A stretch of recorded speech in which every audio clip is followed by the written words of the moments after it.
Welcome, everybody, to the Board of Education's February 6, 2025 regular session meeting. Please stand as we observe a moment of silence, followed by the Pledge of Allegiance led by Ms. Elkins.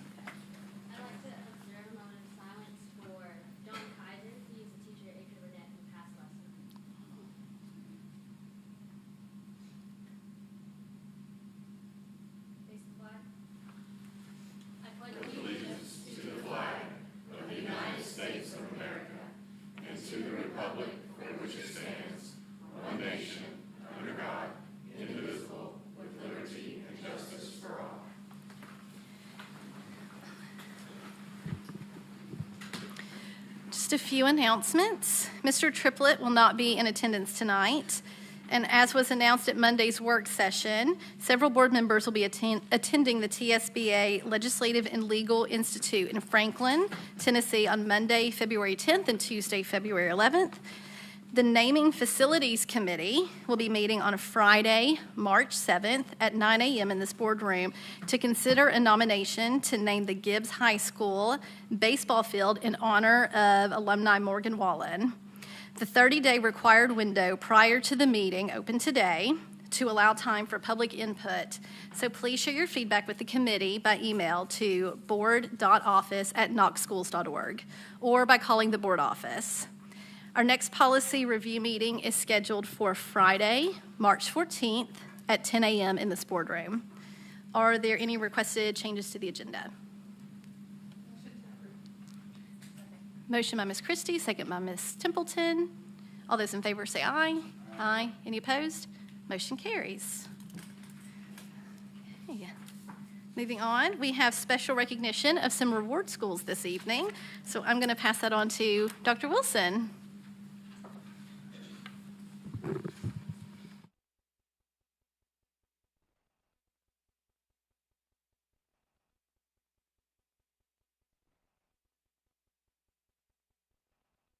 There we go. Thank you, Madam Chair, members of the board. We are always excited to have a few moments to celebrate great achievements. And tonight we get the chance to celebrate some of our schools and school leaders for the work that they do every day. In November, the State Department of Education announced the latest group of reward schools based on data from the 23-24 school year. This is the state's highest designation, and it recognizes schools that are making gains in terms of both achievement and growth for students and all of our student groups. Tonight, we're celebrating 18 schools that received the Reward School designation. And as you know, we've had the chance over the course of this year at various times to highlight the positive gains that we're seeing as a district in key areas like 3rd and 4th grade reading and 6th and 8th grade mathematics. And we know results like these don't happen by chance. I'm grateful for the hard work of all of our principals, teachers, and students that have contributed to the gains that we're seeing. And I'm excited to get to recognize these schools for their part in that this evening. We're going to ask each of them to come up and receive a poster and take a picture. We're going to begin with Region 1, and board members, you're welcome as we get to the point of taking the pictures to join your schools as part of that. So beginning with our principals in the audience, we're going to start with Region 1 and A.L. Lotz Elementary and Principal Tracy Marsh and first grade teacher Katie Tummins.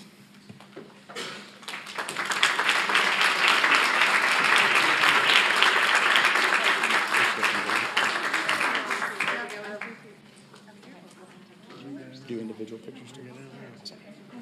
Get in there, man. Okay.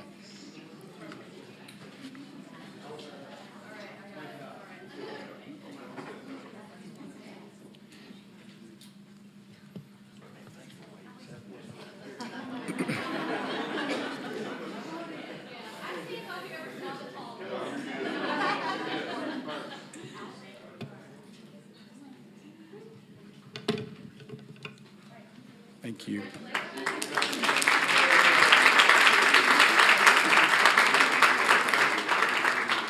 Next, also from Region 1, Bearden Elementary School, represented by Principal Portia Harris.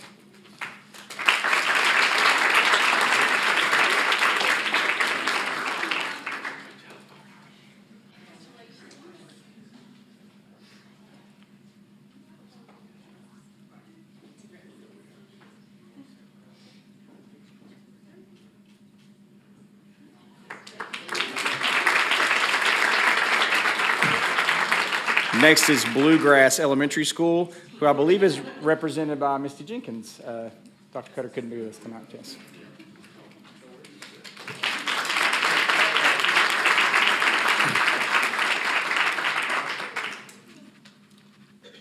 And Misty is the assistant principal. I'm sorry, I did not clarify that.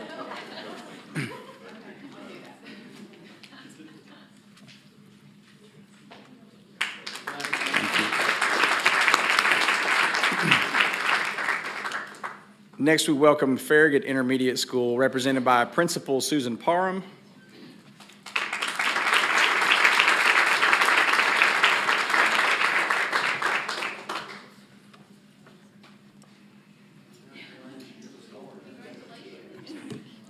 You were all good.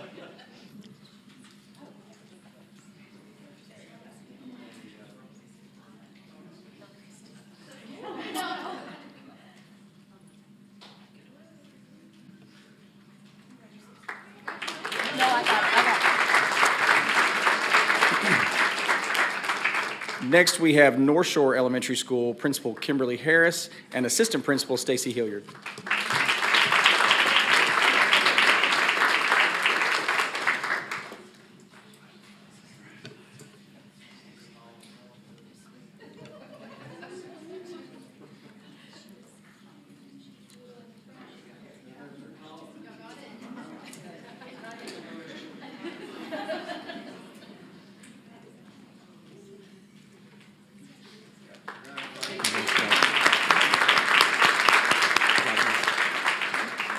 Next is Sequoia Elementary School and Principal Shay Seiler.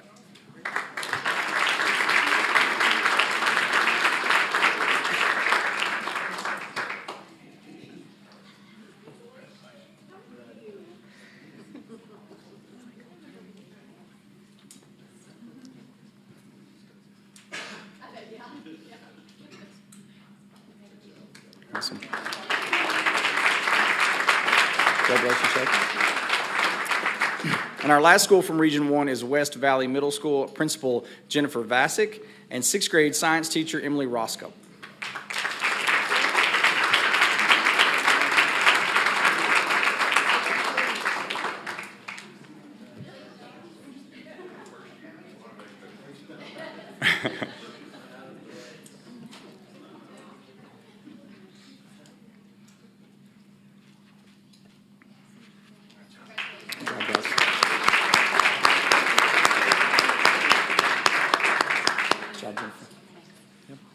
All right, from Region 2, our first school is Hardin Valley Elementary School, Principal Sarah Fish, and Assistant Principal Dr. Karen Sharp.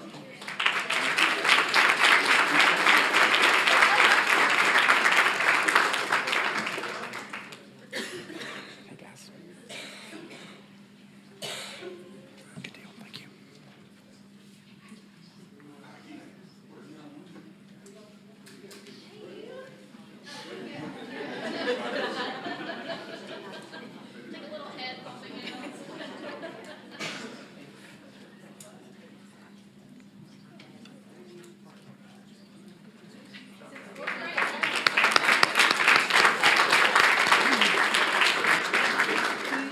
Next, we have Carnes Elementary School Principal Daniel Champion and Whitney Harness, an intervention teacher. God bless you guys.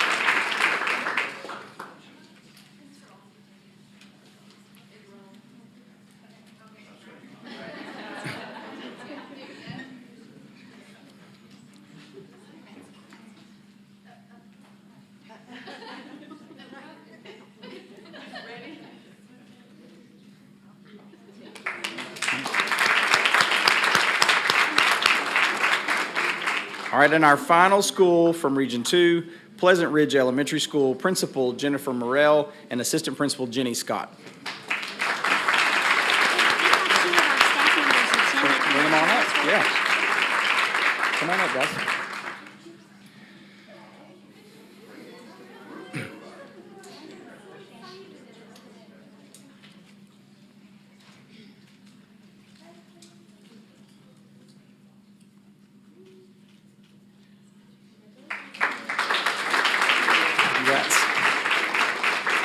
Congratulations. Yes. All right, Region 3, our first school will be Bonnie Kate Elementary School, Principal Rocky Riley.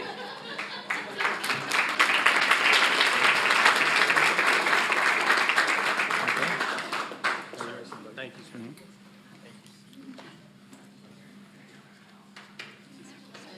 No, you're good.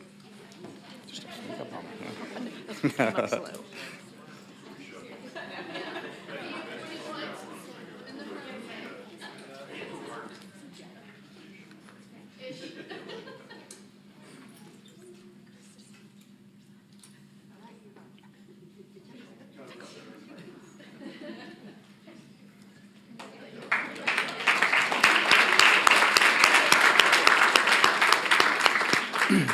Next, Career Magnet Academy, Principal Charlene Lewis and Janet Acosta, Academy Coach.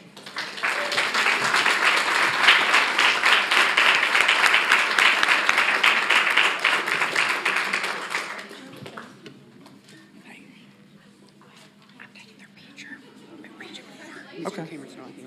Oh, goodness, okay. Wrote you a little. Thank you for doing that.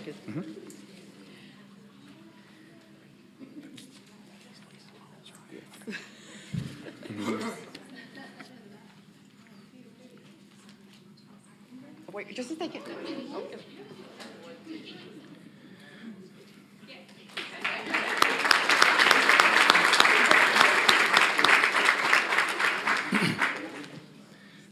Next, we have Gap Creek Elementary School and Principal Carl Whipple. And actually, James Slay, who was principal last year at Gap Creek, is also joining us tonight. So happy to have him.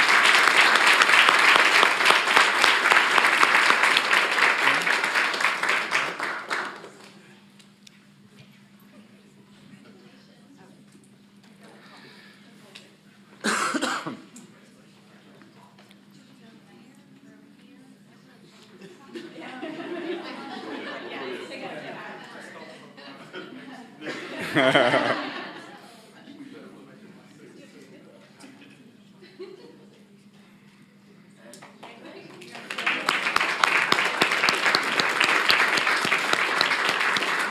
you, guys. Next, Ellen N. STEM Academy and Principal Jim Allen.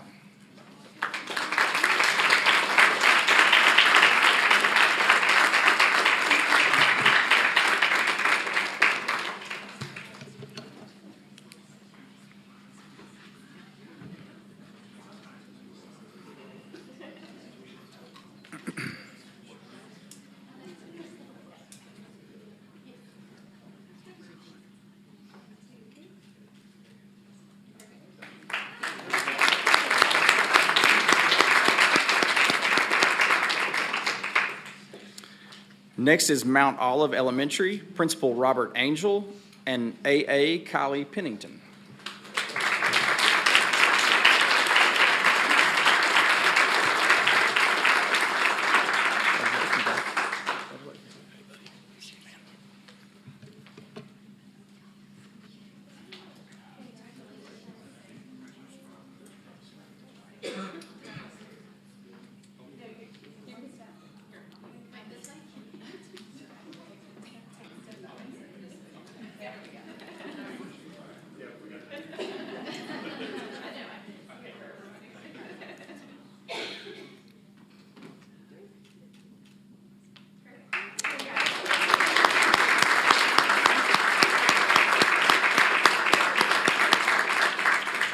And our final school from Region 3, South Knox Elementary School, Principal Tana Nicely and Assistant Principal Reggie Mosley.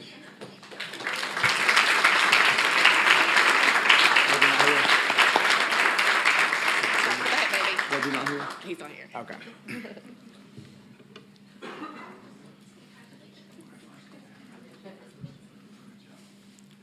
Tana reminded me that was back to back as she walked up here, so that's good enough.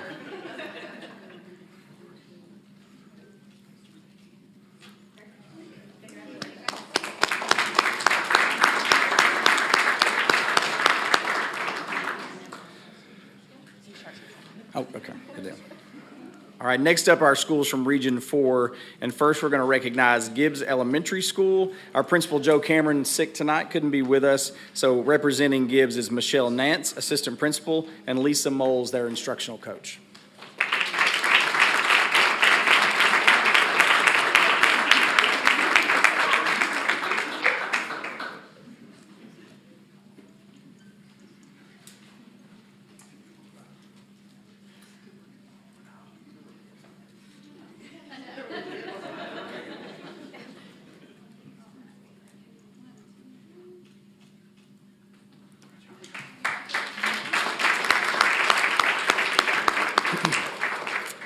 All right, our last school this evening, I'll try not to be partial since they have a very handsome fifth grade boy there that may belong to me, is Shannondale Elementary School Principal Renee Rapika and Assistant Principal Terry Fisher.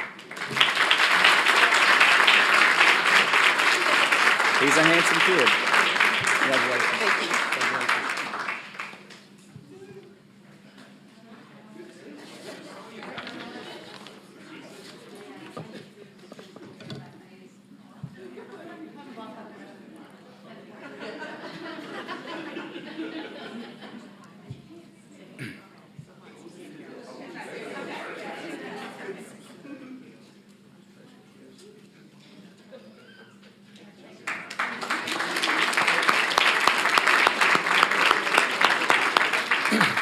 So just last thing, I would be remiss if I didn't point out, you guys saw as the schools came up, representation from the regional directors and the regional supervisors that work daily, both in support and collaboration with these school leaders.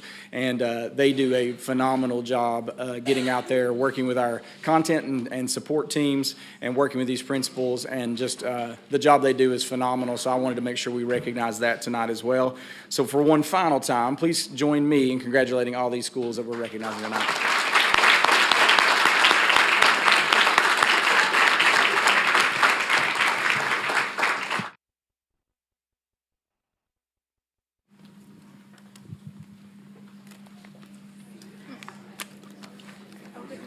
I was just about to say, if y'all want to go ahead and head out.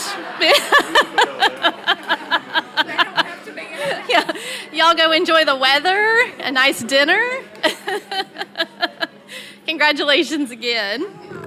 Yes, I didn't need to put that here. I know. Well, it's such a beautiful night. They can go out and enjoy and celebrate.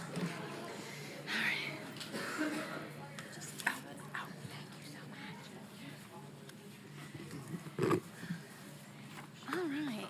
We will go ahead and get into our regular agenda items. Ms. Coatney. Thank you, Madam Chair. Item 6, approve superintendent's employment contract. A motion by Ms. Christie, a second by, was that you, Ms. Templeton?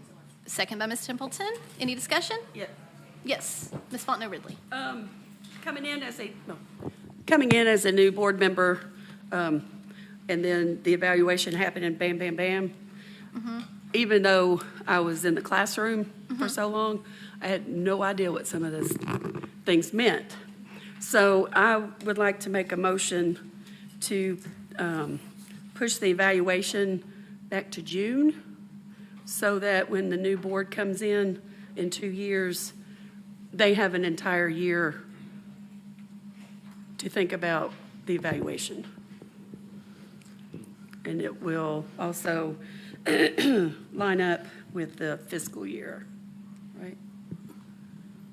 Are you talking about like June this year? No. Or, so June of 2026? Starting 26, Or 27? 26, 27, because we'll all still be here next year. The contract or the evaluation? The evaluation. Oh, gotcha. Okay, okay, I see. So that is in board policy, that Right. timeline. Mm-hmm. So we would have to discuss that in policy review, like changing the Okay. entire So, timeline. so make a motion then, or make a motion now, or told you. I hate it when you lean over like that. Thank you, Madam Chair.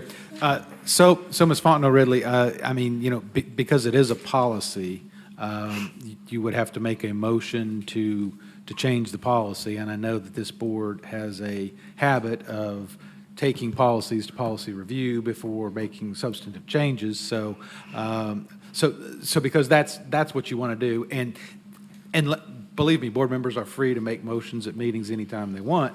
But I mean, because that's the particular substance of your motion, I would agree that, probably best for you to bring it to policy review.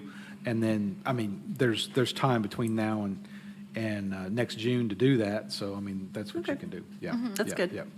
But if you have other concerns about the contract, then, now's the time to. No, I talk do about it. not. Okay. Any more discussion? Okay, seeing there is none. All those in favor say aye. Aye. Any opposed? Motion carries. Item 7, consent agenda. Motion by Ms. Christie, second by Reverend Butler. Any discussion? Seeing there is none, all those in favor say aye. Aye. Any opposed? Motion carries. Item 8A, approve first reading of Knox County Board of Education Policy D100, Fiscal Management Goals and Objectives as amended. Motion by Ms. Christie, second by Reverend Butler. Any discussion? Seeing there is none, all those in favor say aye. Aye. Any opposed? Motion carries. 8B, approve first reading of Knox County Board of Education Policy E170, Student Transportation Management as amended. Motion by Reverend Butler, second by Ms. Christie. Any discussion? Seeing there is none, all those in favor say aye. Aye. Any opposed? Motion carries. 8C, approve first reading of Knox County Board of Education Policy E173, Private Vehicles for Transporting Students as amended. Motion by Ms. Christie, second by Reverend Butler. Any discussion? Seeing there's none, all those in favor say aye. Aye. Any opposed? Motion carries. 8D, approve first reading of Knox County Board of Education Policy F150, New Project Planning as amended. Motion by Reverend Butler, a second by, is that you, Ms. Christie? Any discussion? Seeing there's none, all those in favor say aye. Aye. Any opposed? Motion carries. 8E, approve first reading of Knox County Board of Education Policy J191, Misbehaviors and Disciplinary Options as amended. Motion by Ms. Christie, second by Reverend Butler. Do we have any discussion? Seeing there's none, all those in favor say aye. Aye. Any opposed? Motion carries. 9A, approve Dollar General Literacy Foundation grant in the amount of $3,000 for Bill Morris Elementary School. Motion by Ms. Christie, a second by Ms. Templeton. Any discussion? Seeing there's none, all those in favor say aye. Aye. Any opposed? Motion carries. 9B, approve Keep Knoxville Beautiful Communication Beautification grants in the total amount of $3,250 for Cedar Bluff and Powell Middle Schools. Motion by Ms. Christie, second by Ms. Templeton. Any discussion? Seeing there's none, all those in favor say aye. Aye. Any opposed? Motion carries. 10A, approve an increase to design contract with Sparkman and Associates Architects, Incorporated, up to $6,296 to cover additional services for renovations to Lincoln Park Center for the Newcomer Academy. Motion by Reverend Butler, a second by Ms. Christie. Any discussion? Seeing there is none, all those in favor say aye. Aye. Any opposed? Motion carries. 11A, approve fiscal year 2025 general purpose budget line item transfers for October 1 through December 31, 2024 in the amount of $124,869. Motion by Ms. Christie, second by Reverend Butler. Any discussion? Seeing there is none, all those in favor say aye. Aye. Any opposed? Motion carries. 11B, approve schematic design package for additions and partial renovations at Halls Middle School by Sherman Carter Barnhart Architects. Motion by Ms. Christie, second by Mr. Wright. Any discussion? Seeing there's none, all those in favor say aye. Aye. Any opposed? Motion carries. 11C, approve Mechanicsville, Lonsdale, Beaumont Schools Plan Proposal. Motion by Reverend Butler, a second by Ms. Christie. I see we have some discussion. Ms. Faulkner Ridley. Thank you, Madam Chair. There are a few things that I have a concern with. I was able to go over the survey that was given out, but there was no mention that a merger was a possibility, and I feel like that should be pretty transparent if we're talking about closing 4 schools or moving the students from 4 schools into 1. As a public educator in inner city schools for my entire career, I know how important it is for community schools, and I mentioned this on Monday. But best practices were mentioned in the proposal, and I'm not exactly sure where those best practices came from, mainly because countless studies have been done and articles written about the importance of small elementary schools, especially in more disadvantaged communities. Each piece of information that I read has stressed the importance of relationships that schools, that staff, students, and parents form when they go to a small elementary school. I understand that larger schools in the county have performed well, but to compare affluent school area schools with large populations and additional support from foundation as other opportunities that enhance the experiences of those schools, comparing them to schools in disadvantaged areas that do not benefit from all the extras is like comparing apples to oranges. West Ed, which is a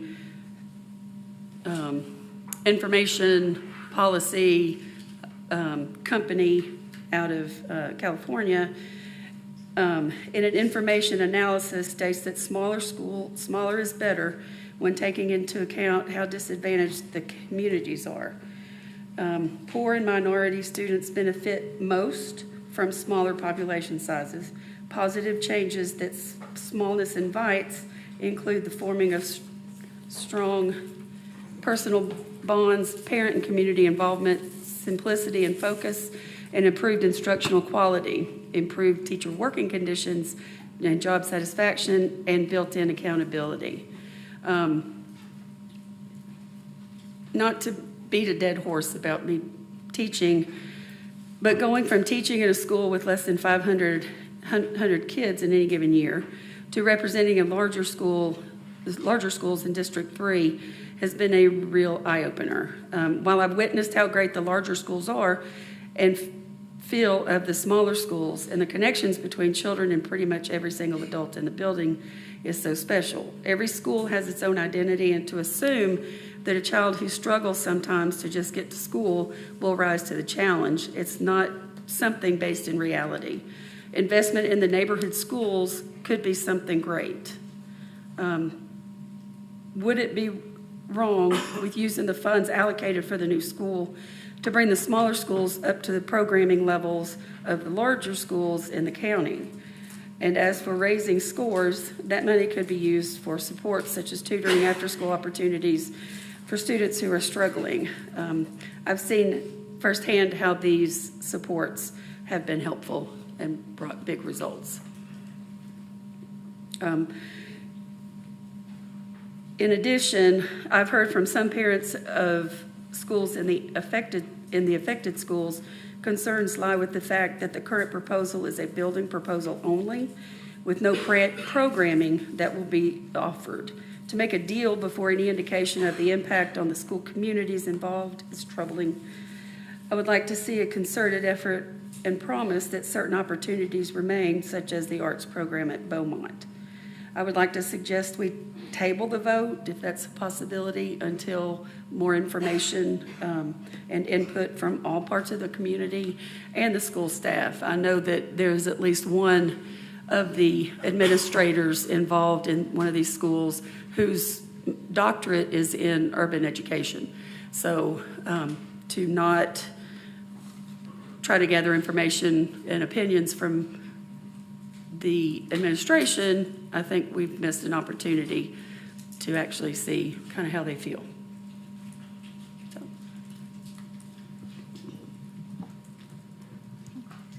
Ms. Pike? Thank you, Madam Chair. I have a few more questions about this, but I really appreciate everyone answering all the questions I've had over the last few days.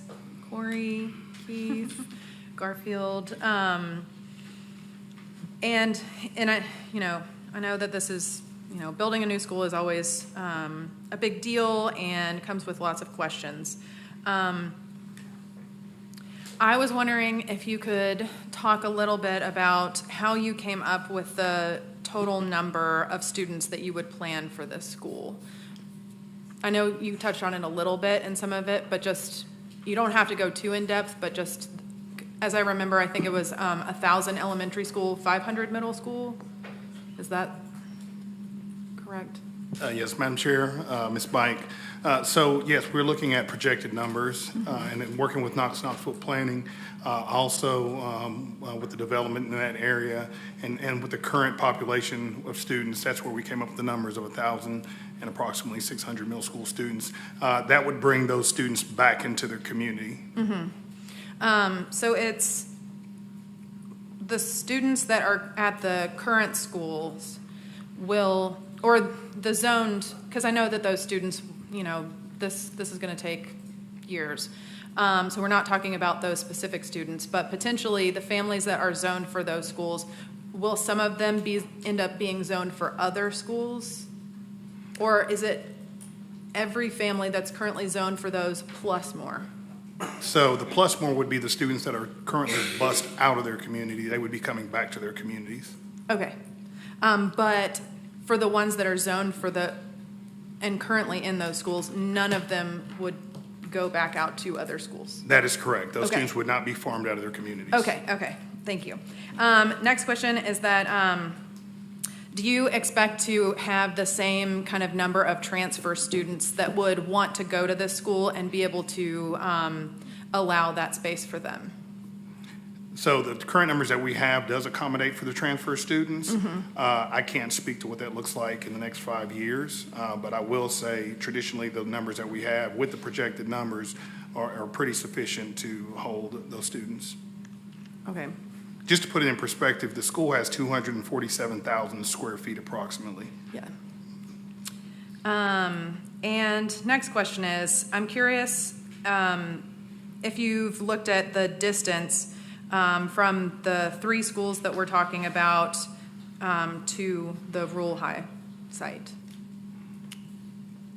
So when I'm a little confused. What question are you asking? I'll explain. Sorry, it's been a long day. No, that's okay. I just want to make sure I'm answering the right question. Basically, I'm curious about with pulling these schools into one school plus having a middle school, the distance that students will travel and be expected to travel, and how many of those will it take out of their neighborhoods to get to this school? So the communities that the school will be serving, it does, like when you look at zoning, it is within the zone. Mm-hmm. So it's not pulling them out of their zone, it's keeping them in their zone. So it would accommodate the needs of a zone, I guess, is what you're asking me. These students would, if you were to look at this on a zoning map, then these students would be within their zone. They would not be out of their zone. Okay. I guess, sorry, I'm trying to articulate the pictures in my mind. So like for the students that go to Beaumont, that are zoned for Beaumont, and like they're talking about a walking school bus and all of these other things. And I know that to a certain extent the parental responsibility zone, if there, will change, but will these students then be expected to get on a bus and get to there? I'm sorry that I have not looked on the map and Google mapped to see how far they are, but I'm curious if you guys have. So one of the reasons we don't do zoning until that comes after, right? So just like, for instance, Farragut, the new school, the elementary school in Farragut, just like Mill Creek, right? So we look at the zoning lines. This is much more clean because this school is serving in a particular community, and so this is a little different from other situations where Yeah. we're busing students out of their community. This would be serving student in the communities that it serves. So I guess it's just more of a clean feeder pattern when you look at it. And so it's very unique because it's in a center city and because it's landlocked and because it's in a concentrated area. The zoning looks very clean when you look at actually doing the school zones. Okay. And then 2 more questions. If you were to have programming that had theater and things like that, would there be a stage incorporated, or would that be something that would come after it being built? So that's a part of the process of the actual design. We would work very closely with academics. We'd work very closely with the arts programs. We'd work very closely with the principal or the director for those regions, and what would the school entail. So yes, if there was an art program, we would design the school for an art program. If there was a dance program, we would design school for a stage. So it's just the programs would determine what the actual schools look like. Okay. I mean, unique areas within the school would look like. Yeah. Thank you. And my last question is that the title of this has Lonsdale in it, but am I correct that we're not actually, Lonsdale's not included in this plan? They are included. They are included. There is a section of Lonsdale, if you look at it now, and I will say every Lonsdale, the 2 Lonsdale meetings that I went, the families knew exactly where it was. They're like, yeah, that doesn't really belong in that area. So it's like on the ridge, and so that area would be included in a natural zone. So Lonsdale community, but not school. Is that? That is correct. Yeah, Okay. Yes. It's just a portion of the community that's literally outside of the zone of Lonsdale. Okay. It goes back to making clean feeder patterns. We would just clean that up. Okay, so would any of the students that currently go to, that are zoned for Lonsdale end up being zoned for this one, or do we just not know that yet? If you look at it now, I'd say there would be a small portion. That's why we included Lonsdale in the community meetings. Okay. But it's not a large portion of students. Okay, all right, thank you. Yeah, absolutely. Thank you. Those are good questions. Ms. Templeton? Thank you, Madam Chair. Sorry. Yes, so I do have one question about just timeline. At what point in this timeline is a principal decided upon? That's a good question, because I think that is a good education for folks to know how that works. It Dr. is. Riswick. Thank you, Madam Chair, Ms. Templeton. So the way that works, I think this is 3 years out, if I'm right, Dr. Adams. We usually do that the end of the year before, so they have a year that they work without the building, because at that point, the design and the plan and all is there. They use that time to do community meetings. Lots of times there's pick on things like color, sometimes naming of the facility, all those kinds of things. And so when we do all of that, then that person's kind of the point for that. They go out and do the community meeting. So it's the year before the school would open. Okay. 2 years out.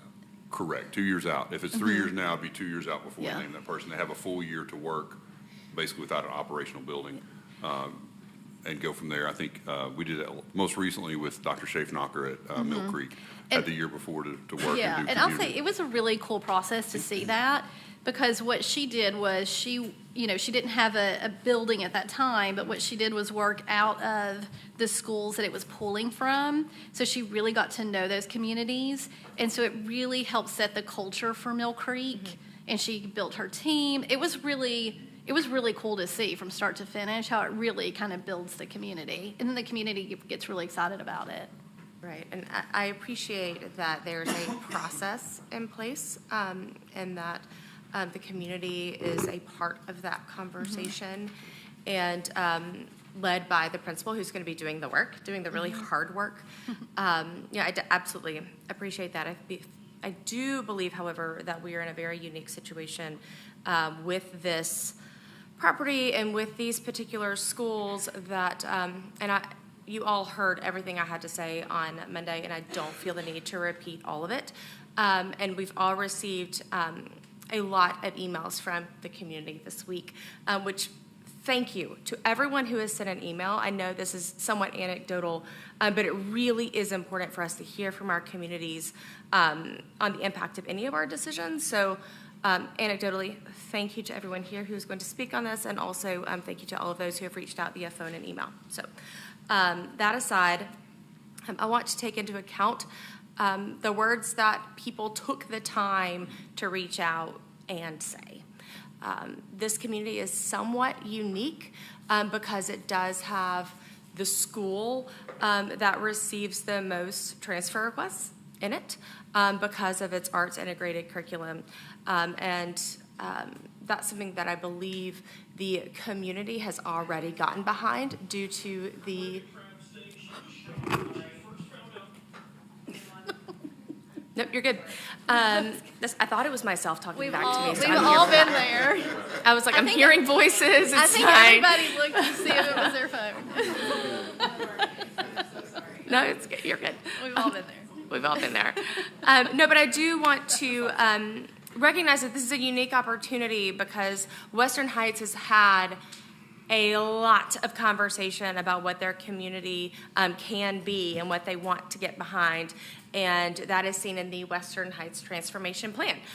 In that transformation plan, there are maker spaces. There are opportunities for arts creation and education. There's an incubator for Real Good Kitchen. And I believe this is an opportunity for the board to set a vision for this school. I do not think that we need to set the curriculum for the school, but setting a vision with the needs of the community that we already know is important for all those who will be affected.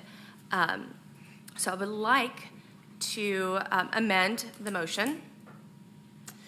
And Ms. Coatney, I would like it to say, I would like to approve the K-9 Mechanicsville, Lonsdale, Beaumont Schools Plan proposal to include comparable magnet type funding, dedicated transfer seats, arts integrated curriculum, and honors opportunities. These are the things that we have learned from the Beaumont experience, the things that make that experience positive for everyone that lives under its roof. And please understand that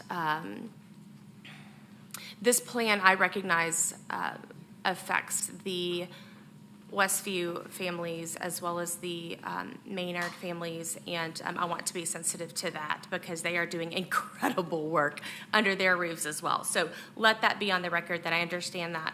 I am at this moment focusing on the magnet school that is Beaumont and what has worked and the programming that has worked, and I want to set a vision to allow for that in the future. So I've amended the motion. So an amended motion by Ms. Templeton, seconded by Ms. Bike. Do we want to do a roll? Is there any more discussion on Ms. Christie? And then I'll call. Okay, so I have a couple of questions, I guess, about the amended motion. And first, let me just say, as far as the excitement in the Western Heights development, and I think, Ms. Henderson, you were probably the only other currently sitting board member on the board when this happened, but KCDC did a presentation for this board in 2021. So I feel like this discussion has been ongoing for quite a while. I mean, I feel like even before Dr. Adams came on, I feel like we were having, or Dr. Ricewick, I know I had conversations with Mr. Thomas and Mr. Oakes about it. So I do feel like this really isn't, and it is exciting. I mean, all those things were in there that you talked about, the maker spaces and the food courts and all that. I guess my only question, because we typically, well, first, correct me if I'm wrong, but the design phase still has to come back to the board for approval, right? The school design still has to come back to this board for approval, which should entail all those things people are asking for, right? I guess my question is, and my hesitancy is, typically we do not get that far ahead as far as curriculum and things like that. So I kind of would like to know the associated costs with that. I mean, it's hard to vote on something without knowing what kind of fiscal impact it might have.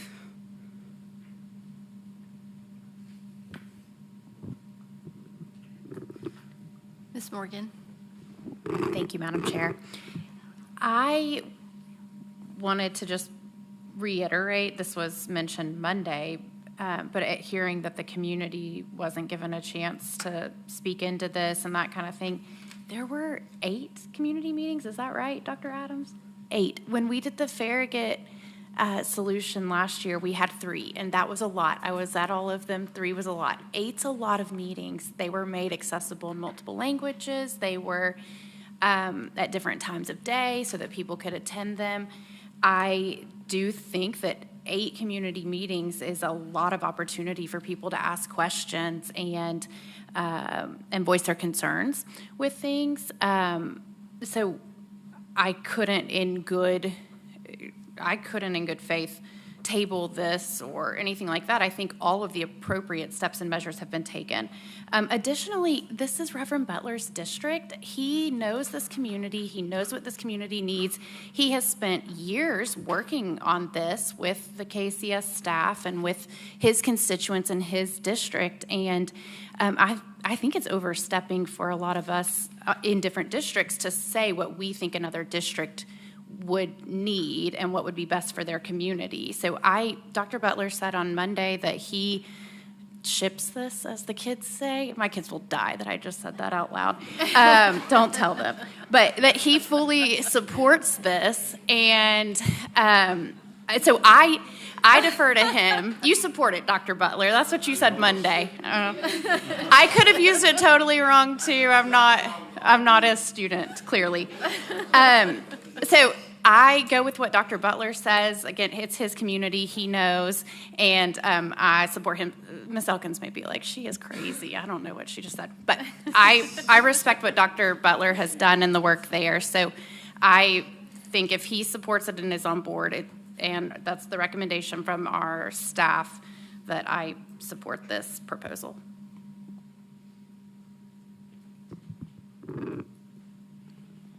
Do we have any more discussion on this? Ms. Fontenot-Ridley. Thank you. So is there any chance of tabling this and talking more to like schools administrators and all that? I mean, procedurally, you could make a motion to table it, and then if you had a second, then we would take a vote on it. Okay. I would like to make a motion to table this until at least the next board meeting so that more information can be given out to the communities about what they're what they could expect. Okay, motion by Ms. Fontenot-Ridley. Is there a second?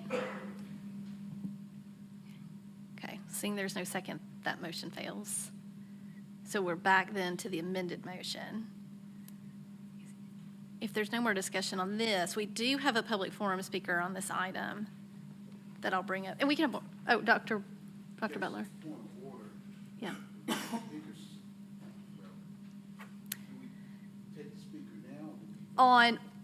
So on the voting items, we take like the speakers on that item and then do a vote. I should have called him before discussion, but when it's on a voting item, we take those specific speakers on that item. But the speaker had signed up to speak on C and not on the amendment. But Oh, I'm just asking about that from the point of order. that is a good question. I don't think we've ever had this before. Thank you, Madam Chair. To answer your question, Reverend Butler, this Yeah. is something unique to the board, that the board allows speakers to speak before the motion. So, and as the chair said, I mean, normally when the motion is called on the docket, then that's when the speaker is allowed to come up, even before the discussion's had. So, as a matter of practice, I think this board can allow the speaker now, but I mean, that's, we're a little out of order at this point anyway, so.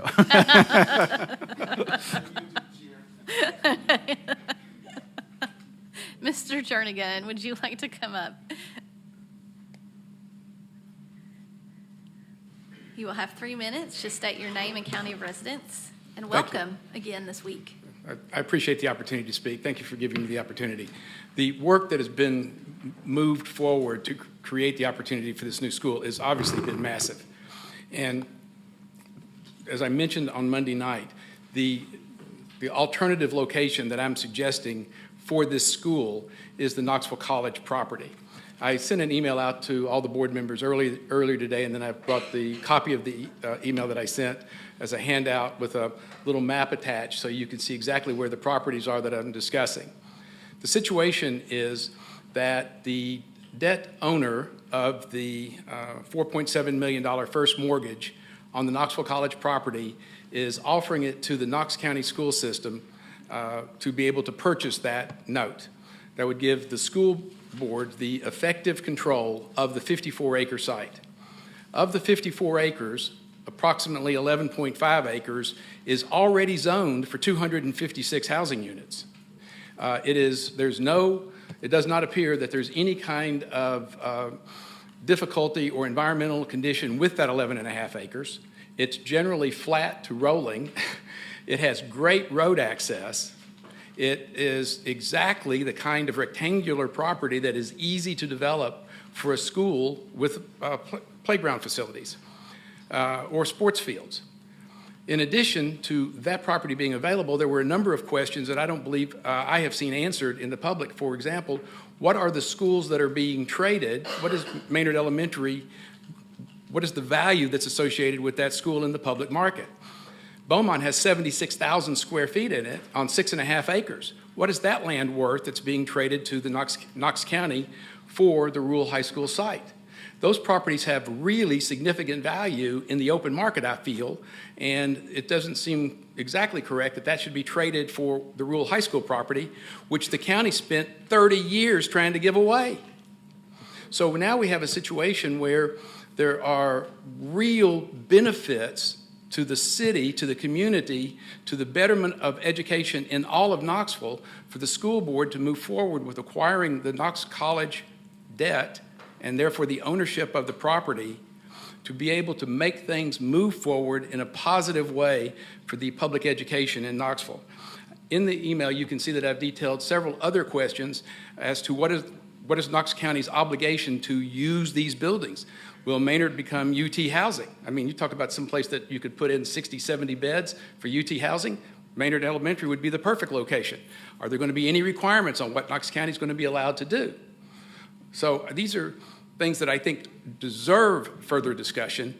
A tabling of the issue, as has been brought out, which unfortunately didn't get a second, would give the opportunity to have really robust conversations with the community because the Flanagan School was turned into a permanent supportive housing, and I'm not sure that anybody in the schools in these neighborhoods would want a permanent. I think it's a wonderful thing. Flanagan School has been a great asset, but it's the kind of thing you need to have neighborhood involvement in Thank you, Mr. to let them Jernigan. see it coming. I'm finished. Thank you very much. Thank you so much. All right. Yeah. Ms. Tim, oh, Is there anybody else anymore? that's it for public forum? Do you want to speak? Yeah. I do. Yep. I apologize. I was caught off guard mid-talk last time, so I wanted to kind of go back to my thoughts. Yeah. Sorry. There's something important that I believe is part of this amendment, this amended motion, and what I want to reiterate are the set-aside seats that the current school and the magnet schools provide. And that is very important in this community because it provides opportunity for out-of-zone kids to participate in the school as a whole. These were my words on Monday, and I'm going to say them again because I want to make it very clear as to why I've put forth this motion, both as a parent of a child that goes to Beaumont and somebody who has driven to that school for the last 8 years, and I'm very familiar with the community. And and I've joined arms with families that are zoned for that school, and so I could speak personally about that experience. So these were my words. For years, this Arts Integration Magnet School has been the most sought-after magnet program in our district. This designation allows teachers to weave the arts into their curriculum, making learning more engaging and fostering creativity. It also encourages parent involvement through events like exhibit nights, drawing families into the school and strengthening the community as a whole. What's important to note about magnet schools is that they allocate a number of seats for transfers. This offers families choice within the public school system. This structure not only promotes socioeconomic diversity, but it fuels school success. Engaged parents play a vital role in PTAs, organizing fundraisers, and supporting staff needs. I believe that this K-8 school is a win for this community, especially when it is set up correctly and with intention. That is the purpose behind this amended motion. Thank you. Ms. Pike? Thank you. Really, I just turned my light on because I wanted to officially apologize to Ms. Templeton. I am so sorry. And I have learned my lesson on clicking on things that people have sent me. So, but with that, I agree. And I know that everyone has put a lot of hard work into this, but my nephew is at Beaumont, and it would be a shame to lose some of that, and that is why I seconded this. But I do also believe that through the conversations that I've had with Ms. Lautner, Mr. Wilson, and Mr. Adams, that it seems like that that will be a part of it, but I really like this as a guarantee that it will be a part of it. And I know that, from those conversations that it's hard to guarantee those things because there's a whole process, but yeah, so thank you, and officially apologize. I appreciate that. Reverend Butler? Oh, I'm so sorry. Ms. Faulkner-Ridley, I apologize. That's okay. You're just like in my line of sight there. Thank you. I just want to go on record because I feel like this is going to happen. I have all faith in Knox County Schools, in the administration, in the supervisors, in the teachers, in the communities, that they are going to make this work no matter what. So I just want to go on the record by saying that, if it's going to happen, and I support everything. Awesome, thank you. Reverend Butler. First of all, I want to, just for clarification, the middle school portion of the K-8 would include the Lonsdale students, or the students from Lonsdale. I know when you were talking specifically about the elementary school, but I just wanted to point that out. And in terms of the magnet program and all the programs that are at all the different schools, we've talked about this, that we want to keep the best and add more of the rest of the best. So, and we do recognize the strength of the magnet programs at Beaumont. And so that was part of the Region 5 priorities, was part of the best practices. So all of that is already there. I think also the process that was defined somewhat a little bit more tonight is that as we go through this process of adding the design and programmatic items, at that time we will have parental, staff, and community support as well. This is the beginning of the process. And so for me, I would like for us to continue the process that we use, and that way you have as much fairness and as much, I think the more you stick to your process, the better you are at making sure you do as much right as possible. So I wish that we could guarantee. But in my mind, one thing that I'm guaranteeing is that as the District 1 representative, I'm going to fight and scratch for every program that we can get in that school in the best interest of all the kids in that community. And also just make sure I think that all of us are responsible for every school in Knox County. So I don't have a problem with anyone suggesting that we do things that you think are best. I welcome that. But in this particular case, I think we should stick with the process. And I think that process will work. But I would say to everyone who care, continue to be involved in the process. Continue to hold us accountable. Continue to demand what you need and what you want for your students. That's what we're here to do. But at this point, I want to get it done. I do. I appreciate your motion, Ann, and your heart, because I agree. I think that we have certain gems in our community, Beaumont being one of them, L&N being another one. Like, we just have these certain schools that are, I have a heart for these schools, and I reached out to a couple Beaumont parents this afternoon to talk to them, and so I do agree with you. But I agree with Reverend Butler of let's follow the process. And I've seen this process with Mill Creek and with the Farragut solution. I've seen how Dr. Reiswick and his team are so intentional and thoughtful through that whole process. So I do have faith in that.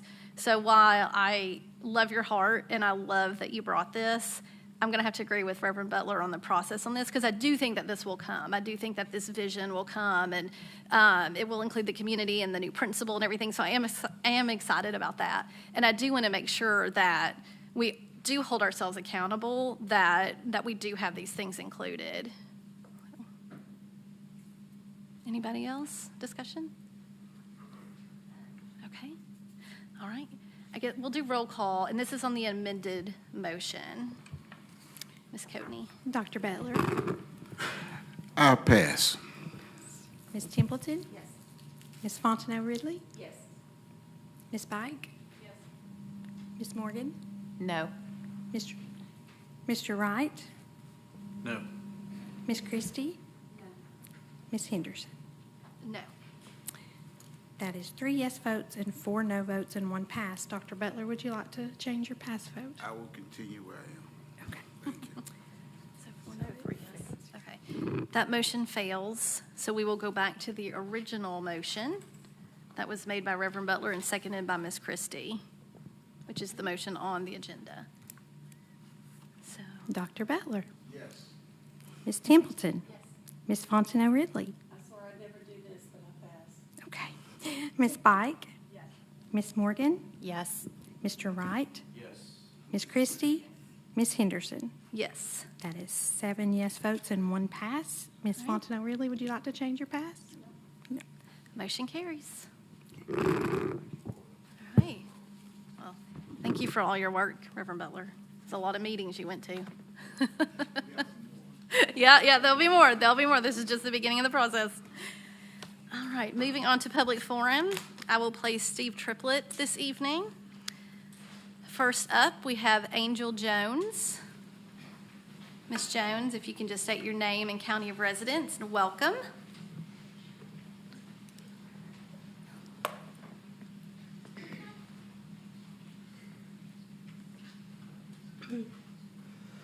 Angel Jones, Knox County. Hi, y'all.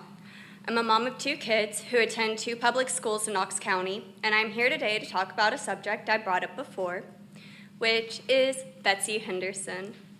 Backstory: back in August 2022, Betsy Henderson went in front of the Knox County Commission to ask for permission to seek outside legal counsel for the school board. My bad, hold on. I messed up a little bit. Bear with me. Well, for whatever reason, my thing's not playing, but it is Betsy Henderson there at the county commission meeting admitting that she was there as the board, even though the school board had already voted on seeking outside counsel and they declined that. So, along with that, she's done that again on misrepresenting herself on January 30th of 2025. She went to the Tennessee State Legislature and represented herself as our board chair and as a parent to advocate for vouchers. Our school board did not vote to support vouchers. Ms. Henderson used her position to push her own ideals. Otherwise, she would have stated she was just there as a parent, or she would have said, "My views do not reflect the views of the board."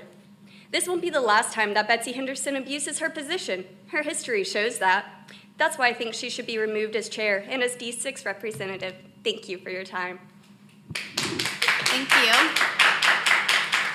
Next, Aaron Keck. Aaron, say your name, county residence, and you have 3 minutes. Aaron Keck, Knox County. Good evening, board members and invested community members that are here behind me. I'm here tonight asking that Board Chair Betsy Henderson resign. She has not been willing to be compliant with the vote this very board made regarding private school vouchers. The majority of the people in this room work for other people, and noncompliance in the workplace leads to termination. You, Madam Chair, work for the people. You were elected by the people to be a voice for and an advocate for Knox County Public Schools. You have abused and you have misused that power and that trust by going to Nashville and speaking in opposition to this very board's vote. Not only did you break the public's trust, but when asked about this betrayal by the media, you doubled down and responded with a politically divisive answer. Your response assumes that only leftists support public schools.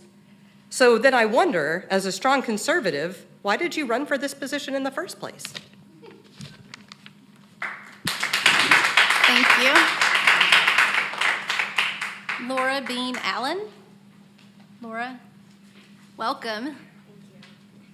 Just state your name and county residence, please. Laura Bean Allen, Knox County. My name is Laura Bean Allen, and I am a ELL or English Language Learner teacher at Fulton High School. I also live in the same neighborhood as Fulton, and I'm neighbors with many of our school's families. I'm here today to ask that Knox County Schools align and clarify our safety protocols, given the recent executive order revoking the status of schools as sensitive spaces where ICE cannot enter, as well as laws passed by the Tennessee Legislature's recent special session. There are many students and families who do not currently feel safe in our schools. We've already seen a drop in attendance in Fulton, as well as nationally. There have already been false rumors circulated about ICE raids that are going to happen at school, warning students to stay home. In the absence of clear information, disinformation spreads. Students are scared to come to school, and these are just kids. It's not only immigrant students who are scared. Other students born in America are also scared that officers are going to come into their classroom and detain their friends while they are trying to learn math. This is affecting all students' ability to learn and thrive in their own classrooms. School is a place where students should feel safe. School is a place for learning. I'm requesting that KCS procedures on student safety be communicated clearly to students and families. Dr. Reiswick's email to Knox County staff on January 30th reminded teachers that we do not allow access to students or student records without legal authorization. This is not special protocol that's specific to undocumented students. This is in line with the constitutional right of all students in regards to the Fourth Amendment, which protects against searches and seizures without a warrant. The 14th Amendment clarifies that this applies to people of all documentation statuses, stating the government cannot deny to any person within its jurisdiction the equal protection of the laws. So in plain terms for schools, we have never just let anyone walk in and have access to any of our kids or their information. But not all students and families understand what our safety protocols are. At this point in time, that's only been communicated to staff, and teachers are put in the position of trying to reassure students and families of those protocols. So I'm asking that we clearly can communicate that to families. Additionally, Dr. Reiswick's email stated that we don't maintain, in accordance to state and federal laws, we don't maintain citizenship records on the citizenship status of our students. There are reports of Knox County teachers questioning students on their documentation status. Not only does this scare and confuse students and families, but it is not legal and opens Knox County schools up to lawsuits. Student safety does not have to, and in fact should not, be politicized. Again, schools should be a place for teachers to teach and for kids to learn. So let's make sure every family understands that. And I'm happy to meet with anyone after to discuss this further. Thank you for your time. Thank you, Laura. Next, Colby Wayne. Colby, if you can just state your name and county residence, and you have 3 minutes. Thank you. Welcome. Okay. Hi, my name is Colby Wayne, and I live in Knox County. I'm here today to talk about accountability and integrity within the board. Each of you are responsible for holding each other accountable, and last week you failed. Despite the majority of Knox County and Tennessee residents being against school choice vouchers, the chair of the board decided to go in front of the state senate and show support for them. This shows a huge lack of integrity, since your job on the board is to advocate for every child in public schools. By showing support for the vouchers, it is clear that you do not have the best interest of public school students in mind. The vouchers will only benefit the wealthy by giving them a discount on their child's private school education. Students who live in a low-income household will not benefit from this, since it doesn't cover the whole tuition. For example, tuition for a 9th grade student at Christian Academy of Knoxville costs $18,885. Since the voucher only covers $7,075, the parents will be responsible for paying the remaining $11,810. This bill will cost the state of Tennessee over $1 billion within the first 5 years. Taxpayer dollars should not be used to cover the tuition for a private school education, and as a result of the actions that occurred last week, I have created a petition to remove Betsy Henderson from the board as the chair. The petition went live last Friday morning, and as of right now, the petition has over 1,500 signatures that include former and current Knox County school staff. While this is not an official petition that has been filed with the county, this is a way for everyone in Knox County to make sure that their voices are being heard. Thank you. Thank you. Chad Brooks. Mr. Brooks, welcome. State your name and county residence. I'm Chad Brooks. I am a Knox County resident. I am a teacher and a coach at West High School, and I teach government. And I'm just here to talk about, how I feel about the gun policy of Knox County. We were in class and we were talking about the Second Amendment, and I asked my kids, if we have a gun in school, because, at Westside we've had a few, kids have them or whatever. And I just asked them, what should be the consequences? I got a bunch of different answers. And, I said, what if a kid brought a gun to school that they had to pay $100,000 and they got 20 years in prison? My kids were kind of like, that sounds crazy. And I just asked them, I was like, is your life not worth 20 years? Is your life not worth $100,000? So whenever you think about it like that, I just think that if a student does bring a gun to school, I just feel like a public school environment is not the place for them to come back to.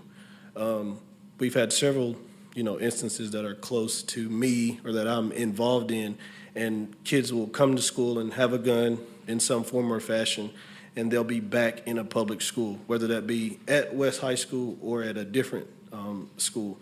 And I know we talk about zero tolerance, but if a kid is zero tolerance and get 1 year out or up to 1 year, whenever we let them come back, what is that saying? I mean, I get that we care about our kids, and every kid deserves some form of education. And during a COVID time, we figured out lots of ways to teach kids and kids to get educations, and we wasn't there. So I'm just here to request that we look at that policy. I don't really know what it should be, but I just feel an obligation because I told my students I'd be here, so I came. But my last thing I'll say is, I coach, so whenever I have parents come to me and they're wanting to come from a private school or wanting to come from middle school, and they ask me or they bring up that we've had guns at West High School, I want to be able to tell them that, if a kid does have one, he'll never be here. Like, we are going to do something, or this is this is our plan. So just thank you. Thank you for listening. Thank you. Thanks for coming. Caroline Mann, did I pronounce your last name correctly? Yes. Okay, Yes. great. And it is Caroline, thank you. Caroline Mann, Knox County. I addressed the board on Monday, and the voucher vote was fresh. I was a little bit upset, and I didn't present my questions to you as clearly as I would have liked. So I'd like to reframe them now and to ask you to follow up with me and your constituents in this forum and in other communications in the future. Before I begin, though, I want to thank the board for taking a stand by keeping vouchers out of the 2025 legislative agenda. That was a necessary action and a responsible one, and sadly, a courageous one in this time and in this state. I have 3 questions for you, and I would appreciate your consideration in addressing them for as long as the current voucher and deportation regime stays in power. First, how is this board going to work with other LEAs across the state to overcome the damage to public schools caused by the supermajority's decision to divert public funds into private pockets? How will you work with other LEAs to overcome the genuine fear among students, faculty, staff, and families now that Tennessee is part of this deportation regime, especially here in Knox County with the Sheriff's Office enmeshed in the 287G program? Second, how will you as a board monitor and report on the harms caused to public schools across the state and in Knox County as our tax dollars are diverted to private pockets? How will you as a board, quote, actively and consistently engage families through meaningful two-way communication as stated in the state's Board of Education policy to keep us informed of any disruptive deportation actions that take place in our schools? As elected officials charged with the direction and oversight of public schools, I expect you to be informed of these topics and to share this information with your constituents. Help us understand the consequences of this disastrous special session. And third, how will you as a board overcome the fact that members of this body have publicly advocated for legislation that undermines the institution you have been elected to direct? How are you going to restore trust in the Knox County School Board? You were elected to support public schools. Your own legislative priorities for 2025 include a plea for lottery money to fund educational programs and extracurricular activities. How can you expect the people of Knox County to accept that your leadership testified in Nashville for a bill that hands over our tax dollars instead of investing them in the essential institution of public education? I hope to hear these answers from you as we all fight for public education in an increasingly hostile administration. Thank you.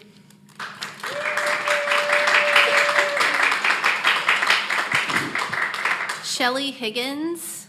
Shelley, please state your name and county residence. You have 3 minutes. Welcome. My name is Shelley Higgins, and I live in Knox County, and I'm in Representative Henderson's district. And I am here this evening speaking in a personal capacity rather than as serving as a shrill cry for the leftists. So I want to be really clear about that. I'm also speaking in capacity as someone who attended Knox County schools my entire school career and graduated from there. I've been a parent of a Knox County school student, and I am a trained certified educator who has also worked in Knox County, and I've spent the past 30 plus years working and advocating for public education because that is the great equalizer. So I have some concerns, which I think a lot of us have shared, and my main issues are, number one, although any member of this board is able to speak from their capacity regarding how they feel about vouchers, and we're already down that road, it's a done deal, it is inherently a conflict of interest in public education for anyone who is elected to represent a public school district, the students, the families, the educators, and the community that these schools serve. Because if you are taking money from public education, which has already been chronically underfunded for decades, Tennessee currently ranks 45th in funding for public school students. And you're giving that to private schools that are only going to serve a small number of students, and that's if they can get to the school, or, if the school stays in business, when you have pop-up schools that are going to pop up, all of those things, it's an inherent conflict of interest. I think that one has to really look at that and think, why am I supporting, or why would anybody support that? The other issue that I think is really a grave concern is the fact that we have an ethical issue. Because even if Representative Henderson spoke in her personal capacity the other day, she was introduced as the chair and board member of the third largest public school district in Knox County. She did not clarify at any time that she was not there, or that this board had struck down a motion to make this vouchers an official legislative priority. She had plenty of opportunity to do that. She could have done that at any given time, including when Governor Lee publicly tweeted to her, and millions of people saw that. And she wasn't mentioned as a parent. She was mentioned as the chair of Knox County. She could have clarified that then, and she chose not to. Either she knowingly did this with an intent to deceive, or she made a very poor personal decision, and either way, this requires a no confidence vote in her moving forward. Thank you, Ms. Higgins. Thank you. Christiana Anton. Christiana, just state your name and county of residence. Welcome. Hi, Christiana Anton, Knox County. I bet y'all can guess what I'm up here to talk about. I don't have too much to say today because I stand before you gobsmacked and horrified at the assaults on public education from the federal level trickling down to this body. So much for the party of small government. I won't take up too much of the board's time because I'd mostly like to address the chair and the superintendent. I thank all of you for the good work that you do. I'm really excited about the new school. I would like to especially thank Reverend Butler, Ms. Templeton, Ms. Fontenot-Ridley, Ms. Bike, Ms. Morgan, and Ms. Christie again for making the right choice last month and choosing not to include vouchers in the board's legislative priorities for 2025. In case Betsy missed that, we choose not to include those. I cannot express enough how thankful we are to have at least a handful of elected officials who truly seem to listen to their constituents. If you think that we did not all see you go out of your way in a personal capacity, but as a face of this body, no less to advocate for the special session shenanigans that ripped funding from public schools while entangling this scam with the desperately needed relief for our neighbors, you are sorely mistaken. Not only was that disrespectful to everyone who came to speak to you last month and you apparently didn't listen to, but your colleagues here on this board who had the gall, who had the spine to stand up for public school kids like they took an oath, took this job to do. I have nothing to say but shame on you for calling yourself a public servant while truly serving private interests. I fear we will all feel the horrible effects of this very soon, next fiscal year at the latest.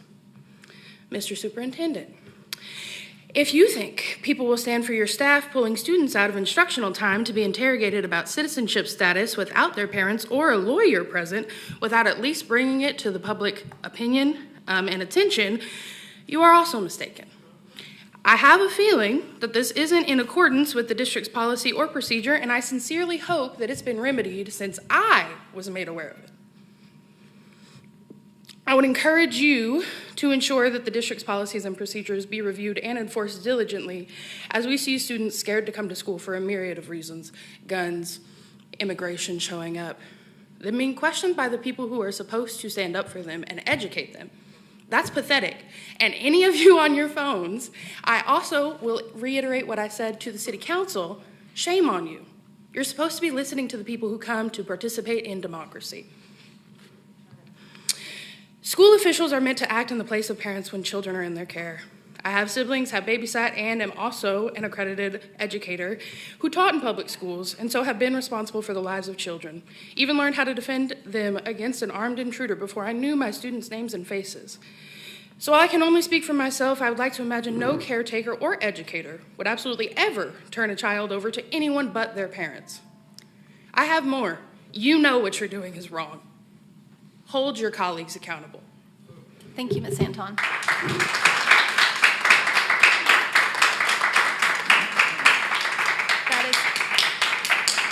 Ms. Christie? Yeah, I just want to clarify something that one of the speakers said, and I want to punt this to Mr. Dupler. As far as children or students coming back after having a firearm in the building, can you just speak to the state law and the limit, the 180 days, I believe, is the zero tolerance, right? Is that the max? Because I do think there's some confusion out there as to what the law is and what we can do as a district. Mr. Dubler. Thank you, Madam Chair. Ms. Christie. State law says carrying a firearm on a school campus is zero tolerance, as has been mentioned. Zero tolerance means that a student is out for 180 days, a full school year. That means that student doesn't return to that school for that year. What happens to that student after that? The school system still has to educate that student. Free and appropriate public education has been mentioned in the Tennessee Constitution tonight. So that student still has to be educated. So is there a chance that student could come back? The answer is yes. Thank you. Well, with that, board members, happy Valentine's Month, and we are adjourned.